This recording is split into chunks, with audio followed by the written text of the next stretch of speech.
would like to dedicate this poetry to to the entire universe.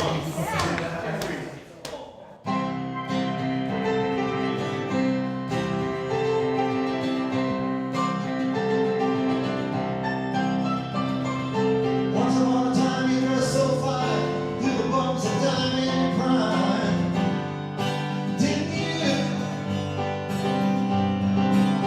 People call, say we're dog, and down the fall you thought they were wrong. Couldn't you? You used to laugh about everyone that was hanging out. Now you don't talk so loud. Now you don't seem so proud. But how do you scrounge? You're next to me.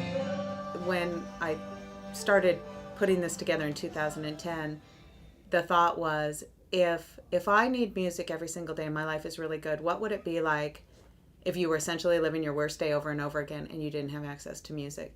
So I think making access to art and music, it is healing. Today, once again, we're hosting art. All these art supplies were donated to us. We have pencils, pens, markers, crayons, whatever anybody's into. Let me see. This is called cactus flower. It's more desert in origin, but it's very metaphysical. Sometimes we'll see 3 or 4 people come in and do some art, and sometimes there'll be 40 people in here doing art. It's just like blocking and painting, and you can see that it's actually, for some people, it's a series already. And you can take a look at them because, whoops, let's do this way. And these are the most recent pieces, but they're not complete. I was a program participant. I came here to better my life. It's going on 2 years ago now. I went to all the music with the mission. I went to all the art with the mission. I'd pop in on the art. I'm not very artistic myself, but with the music, I definitely enjoyed the music. The talents that come in. We have everything from folk singers to a full-on rock band. I've seen like this 19-year-old come down. He was so mad and just like really cool. He's too cool to be here. And we had a performer that day who decided to sing a song she learned in Girl Scouts and to sing in rounds like you do row, row, row your boat. And everyone did it, including that really hip 19-year-old. It just blew me away, the power of music and how it tends to get in nooks and crannies in people that nothing else can. One of the universal things about music is that everybody needs music in their life, no matter what station they're at. And some people might consider music a luxury, no matter what your income bracket is. But when people listen to music, they're the same. They feel it in their heart, they feel it in their feet, they feel it in their mind.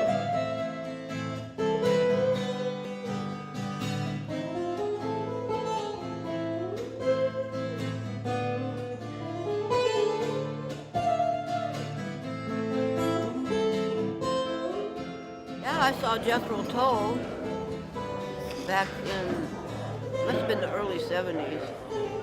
It's a nice small venue. I've seen B.B. King twice. That was pretty powerful.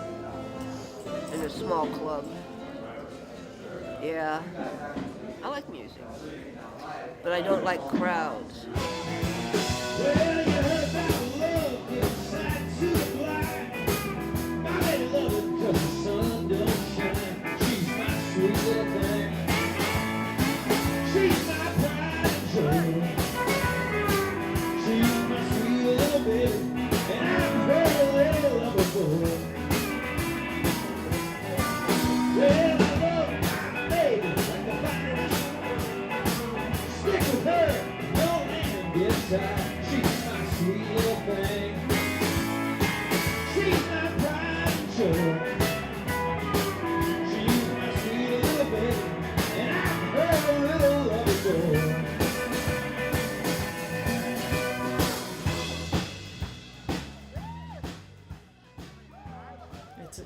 That's one of the events I was talking about where we have all these balloons and bands and people are like, oh no, it's, you know, these people are homeless. Is it okay that we're celebrating? Yes.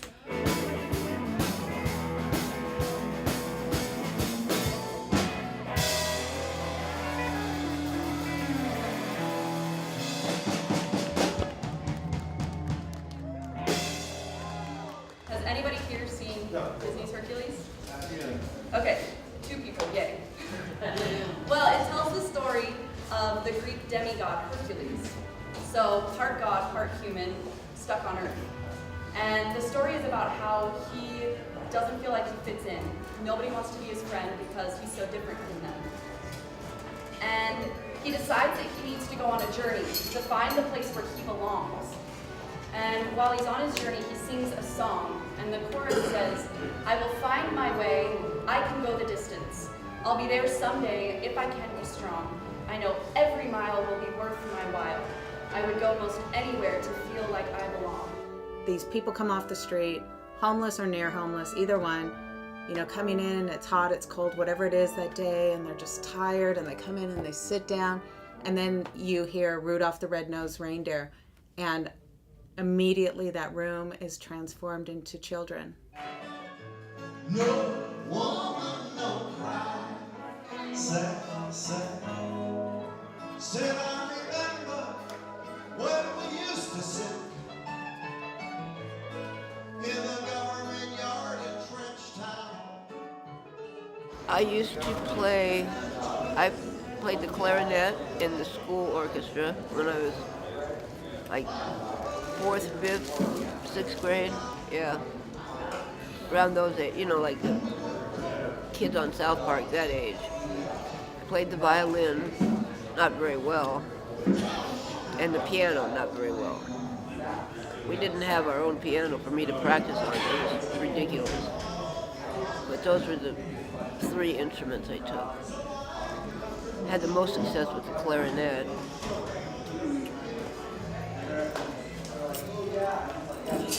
I don't know why I stopped. Probably because it was square.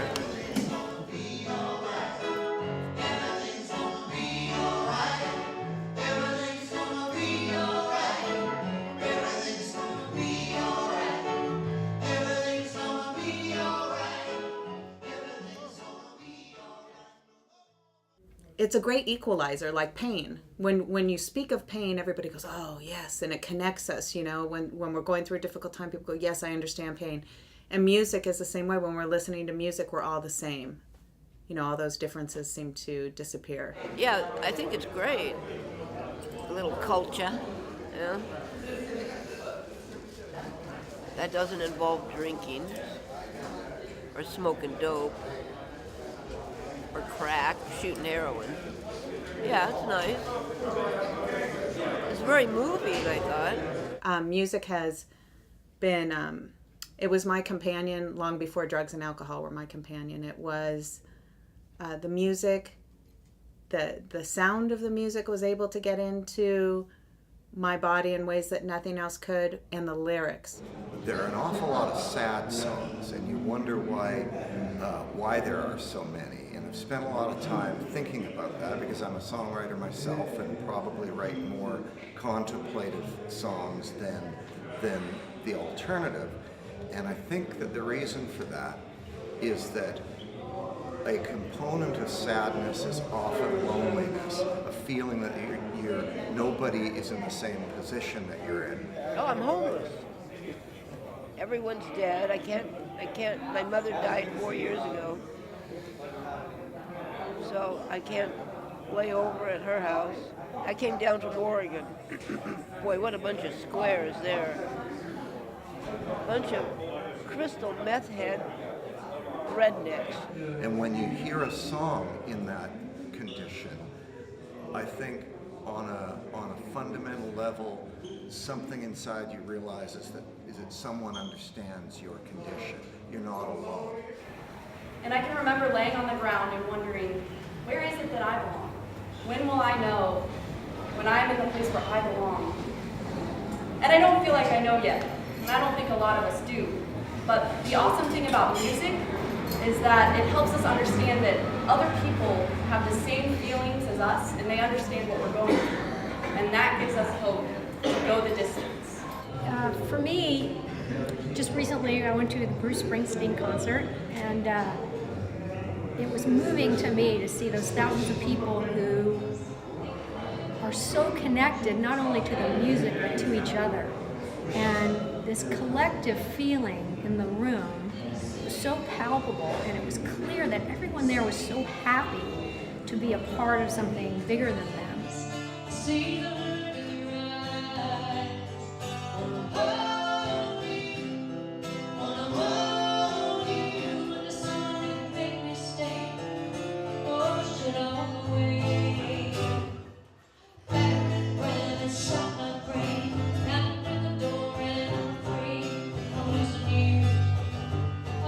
When I got sober, I just knew my life was over. I was 24 years old. I'd run my life into the ground, and it was over. My life is over. I'm never going to have fun again. I'm never going to feel joy again.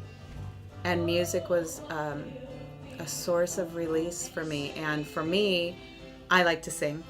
And so the group I got sober with, we're doing a bunch of musical theater pieces for different conventions. So there's conventions of 12-step groups.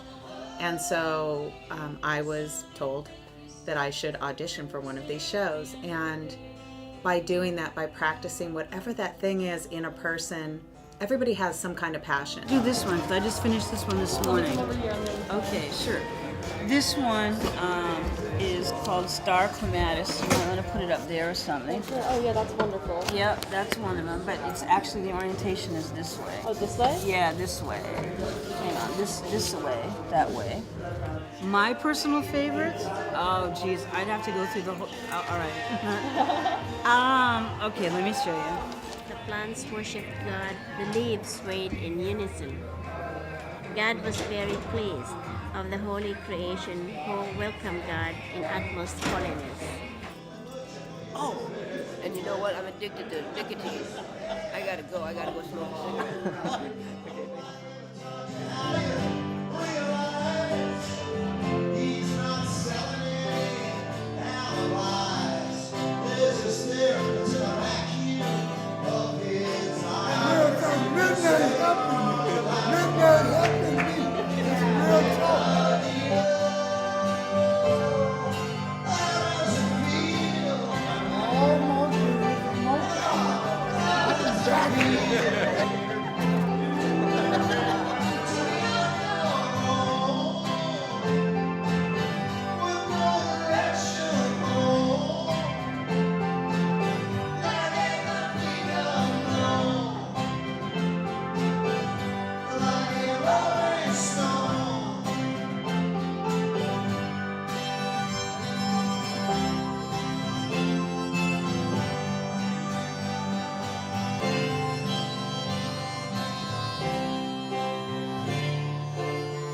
The heavenly kingdom was alive again. The most beautiful music, the most beautiful art were everywhere.